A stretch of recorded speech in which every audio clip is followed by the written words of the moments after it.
Trade tensions are no longer background noise, they're rewriting global rules. Tariffs are rising, alliances are shifting, and economies are fighting for control of critical industries. This isn't just politics, it's your phone, your food, your job. Trade wars are reshaping the world economy in real time, and the stakes keep climbing. The rise of modern trade conflicts. Modern trade conflicts are driven by competition, national interest, and economic power. Unlike older trade disputes that focused on small tariffs or quotas, today's clashes involve technology rights, strategic minerals, and digital products. Nations are trying to protect local jobs, control critical industries, and reduce dependency on foreign suppliers. Tension increased as governments questioned whether free trade benefits everyone equally.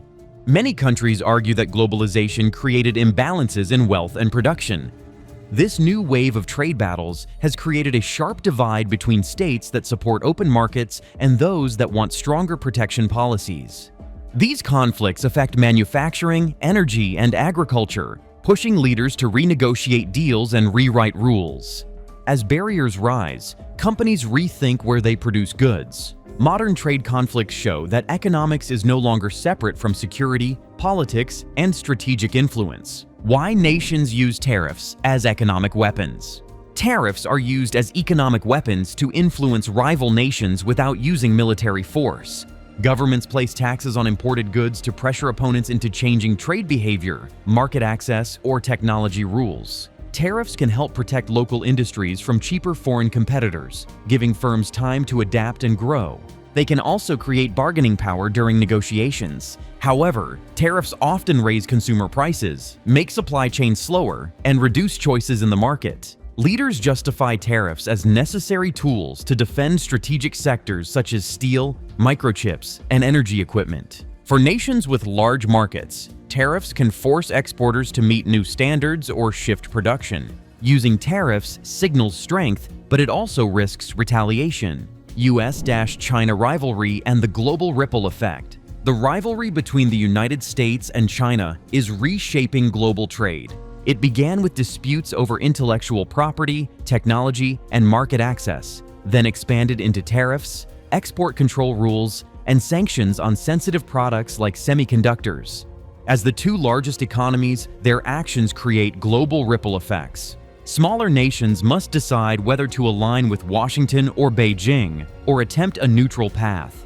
Businesses also face pressure to review supply chains and split markets. The rivalry reshapes competition in 5G networks, AI, energy storage, and rare earth materials. Countries in Europe, Asia, and Africa are redesigning trade deals to prepare for a more divided world. While the US-China conflict is political, the consequences are economic. The rivalry may accelerate regional trade blocs, change investment flows, and redefine how technology and production networks operate worldwide. Supply chain shifts and manufacturing relocation. Trade conflicts push companies to rethink supply chains and relocate manufacturing. Firms used to follow the cheapest labor, but now they consider security, resilience, and political risk. Many producers are moving operations from China to nations like Vietnam, India, Mexico, and Malaysia to avoid tariffs or reduce future exposure. This process is called reshoring, nearshoring, or friendshoring. Governments support this shift with subsidies, tax benefits, and new trade agreements to attract investment. Relocation changes regional job markets and boosts demand for infrastructure, logistics, and skilled labor. Supply chain redesign also impacts shipping routes, port traffic, and industrial hubs. Instead of one global factory model, production becomes multi-centered. This reduces vulnerability to shocks but increases complexity and costs. Currency wars and competitive devaluations. Currency wars occur when nations push their exchange rates lower to support exports. A cheaper currency makes local goods more competitive abroad and can improve the trade balance. During trade conflicts, competitive devaluations become another tool for advantage, similar to tariffs. Central banks may cut interest rates, buy assets, or intervene in currency markets to influence values. While devaluation helps exporters, it raises the price of imports and can increase local inflation. If many nations attempt similar strategies, global finance becomes unstable. Investors react by moving money into safe assets like gold or major reserve currencies. Currency wars also reshape tourism, foreign investment, and commodity markets. Governments must balance short-term gains with long-term credibility because trust in the currency is vital. Competitive devaluation shows that global trade is not just about goods, but also about control over money systems. Impact on inflation and consumer prices. Trade conflicts push inflation higher because tariffs make imported goods more expensive. When raw materials cost more, companies raise consumer prices to protect profits. This affects daily items such as electronics, food products, and household appliances.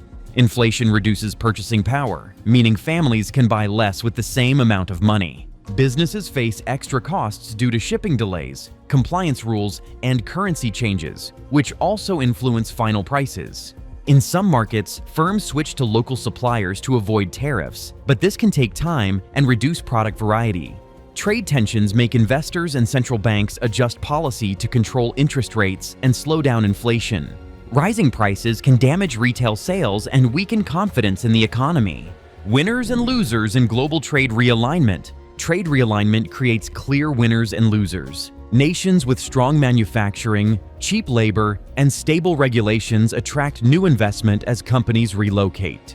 Countries like Vietnam, Mexico, and India gain factory jobs, new suppliers, and export growth. On the other side, nations that depended on old trade routes lose businesses and tax revenue. Workers in affected regions face layoffs, weaker wages, or reduced hours. Investors benefit when they identify new hubs early, while firms stuck in outdated models struggle to compete. Consumers may pay more for goods during the transition. Some industries, such as semiconductors, automotive, and renewable energy, gain attention, while others shrink. Realignment also changes trade rankings, shifting influence from traditional powers to rising markets. In the long term, the outcome depends on policy choices, infrastructure quality, and a nation's ability to adapt to new trade patterns. Role of technology and strategic industries. Technology now sits at the heart of trade strategy. Nations compete for leadership in AI, semiconductors, 5G networks, biotech, and energy storage because control over these strategic industries shapes future economic power. Trade conflicts limit technology transfers and restrict intellectual property, forcing firms to build separate systems for different markets. Export restrictions on advanced chips and industrial equipment show how innovation has become a security priority. Governments fund research, education, and industrial policy to strengthen national capabilities. Technology warfare also extends to standards, patents, and supply chains. Nations want to avoid dependence on rivals for key components such as lithium batteries or rare earth minerals. The competition drives investment and accelerates progress, but it increases fragmentation in global markets. The future: fragmentation, cooperation, or cold trade peace. The future of global trade sits at a crossroads. One path leads to fragmentation, with rival blocs and restricted technology flows. Another path encourages cooperation, where nations negotiate new frameworks to keep trade open while protecting strategic interests. A middle path could create a cold trade peace, where tensions persist, but open conflict is avoided. In this scenario, tariffs and sanctions remain tools of pressure, but economies stay connected out of necessity. The outcome depends on how nations balance security, growth, and innovation. Businesses will adapt by building flexible supply chains and multiple production sites. Consumers will face higher costs if fragmentation deepens. Cooperation would reduce risk and improve global standards. The world's next chapter will be shaped by choices made by economic giants and emerging markets as they define the rules of competition for decades ahead. Trade wars and tariffs won't fade anytime soon. They're shaping prices, power, and the future of globalization. The real story is still unfolding, and the next moves could redefine the global economy for decades. If you want more breakdowns like this, hit like, drop a comment, and subscribe for upcoming deep dives.